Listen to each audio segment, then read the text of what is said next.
एक समय था जब मणिपुर को पहले की सरकारों ने अपने हाल पर छोड़ दिया था, अपने हाल पर छोड़ दिया था। इंडिया नाम तो ईस्ट इंडिया कंपनी ने में भी था। बोलते हैं ईस्ट इंडिया कंपनी के बारे में, अरे मणिपुर के बारे में बात करो ना। नमस्कार। सांप एक बहुत ही विचित्र प्राणी होता है। जहां भी बैठता है, जिस भी खो या किसी भी बंद कमरे में या बंद जगह पे बैठता है, उस जगह को बिल्कुल गर्म कर देता है। और अगर फुफकार मारता है तो उसे कहते हैं सांप सूंघना।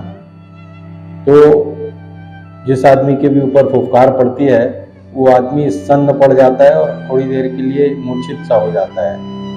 इसे ही कहते हैं सांप सूंघ गया क्या।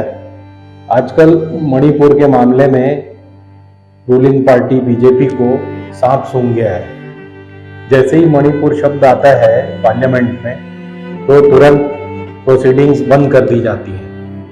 देखिए, बोलते हैं ईस्ट इंडिया कंपनी के बारे में, अरे मणिपुर के बारे में बात करो ना। मणिपुर चल रहा है, रेप हो रहा है मणिपुर में, मकाना जला है और आप वहां मणिपुर की बात हम कर रहे हैं।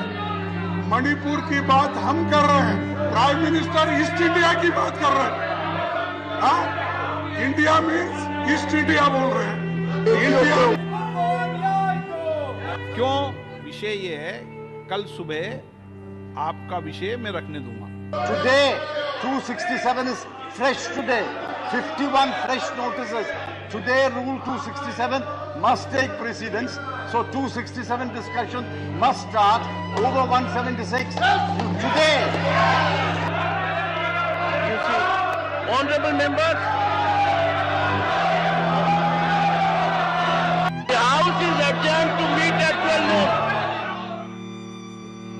राज्यसभा में मणिपुर का मुद्दा उठाते ही संजय सिंह को सस्पेंड कर दिया गया।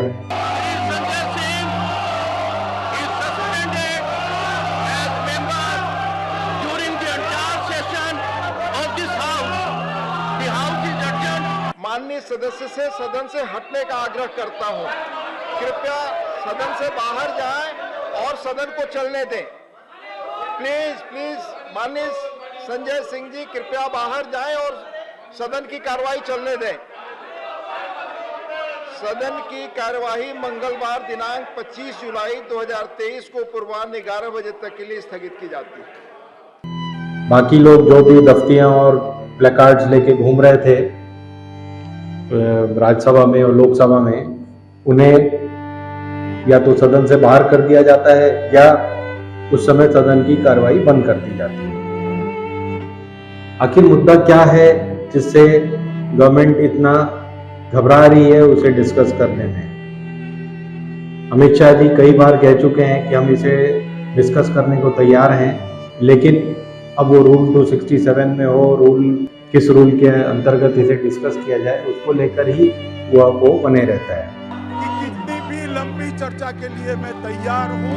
सरकार को कोई डर नहीं है, चर्चा जिसको करनी है मणिपुर पर वो चर्चा करने है। मुद्दा यह है कि उस बात पर माननीय प्रधानमंत्री कुछ बोलना नहीं चाहते या सदन को फेस नहीं करना चाहते। अविश्वास प्रस्ताव के बाद जब वो सदन में अगर अपना भाषण करेंगे तो बिल्कुल उस तरह का होगा जिसमें वो कभी भी किसी भी मणिपुर के मुद्दे का जवाब ही नहीं देंगे, जैसा कि उन्होंने पिछली बार अडानी मुद्दे पे किया था। दुनिया भर की बातें की थी लेकिन अडानी पर कोई भी जवाब नहीं दिया था। अब इस वक्त तो राहुल गांधी भी नहीं है। तो आखिर मुद्दा क्या है? इस देश में एक ट्राइबल महिला प्रेसिडेंट है, राष्ट्रपति है। एक ट्राइबल महिला मणिपुर की राज्यपाल है। देश में 47 एसटी एमपी होते हैं। शेड्यूल ट्राइब के 47 यानी 47 एमपीज होते हैं, उनमें से 31 बीजेपी के साथ हैं। आपने सुना क्या इन 31 में से किसी के मुंह से कोई भी आवाज? पिछले इलेक्शंस में यानी 2019 में बीजेपी को ST/SC सीट्स में करीब 10 सीटें ज़्यादा मिली थी, क्योंकि ST/SC वर्ग को लगा था कि बीजेपी या प्रधानमंत्री नरेंद्र मोदी उनके ख्वाबों को, उनके डिमांड्स को पूरा करेंगे।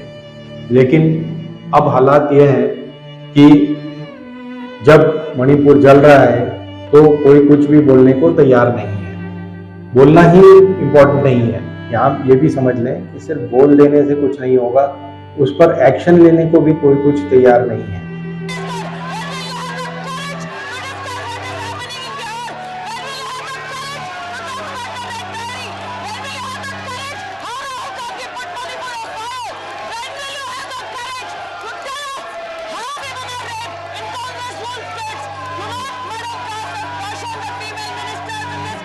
छत्तीसगढ़ में भी चर्चा हो, राजस्थान की बहन बेटियों पर चर्चा हो। आखिर हम राष्ट्र के और डेमोक्रेसी के कौन से मोड़ पर हैं जहां हम अपने ही देश में एक राज्य पूरी तरह से सिविल वॉर के शिकंजे में है, उसे ना हम बचाना चाहते हैं, ना उसकी तरफ देखना चाहते हैं, ना रूलिंग पार्टी उस पर कोई भी समाधान ढूंढना चाहती है। कई लोगों का कहना है कि ये आग बीजेपी की लगाई हुई है, हिंदू क्रिश्चियन किया गया है। कई लोगों का कहना है कि ये आग तो पहले से लगी हुई थी, तो अगर पहले से लगी हुई थी तो अभी बुझाने का वक्त है या नहीं। कई लोगों का कहना है कि आग सोनिया गांधी ने लगाई थी क्योंकि वो क्रिश्चियन मिशनरीज को प्रमोट करती थी, और दीगर लोगों का कहना है कि मणिपुर कहाँ है। तो आप और हम इस मुद्दे पर ध्यान दें कि हमारा ही देश है, हमारे ही लोग हैं। इस मणिपुर राज्य को बचाने में माननीय राम मनोहर लोहिया का बहुत बड़ा हाथ था। उसे देश में जोड़ने में, पूरे नॉर्थ ईस्ट को जोड़ने में उनका बहुत बड़ा हाथ था। आज भी लोग मणिपुरी समझते हैं, भारतीय हैं, तो क्या हम उन्हें इस तरह से निराश करेंगे? विचार करिए। एक समय था जब मणिपुर को पहले की सरकारों ने अपने हाल पर छोड़ दिया था। धन्यवाद। हिंदुस्तान जिंदाबाद।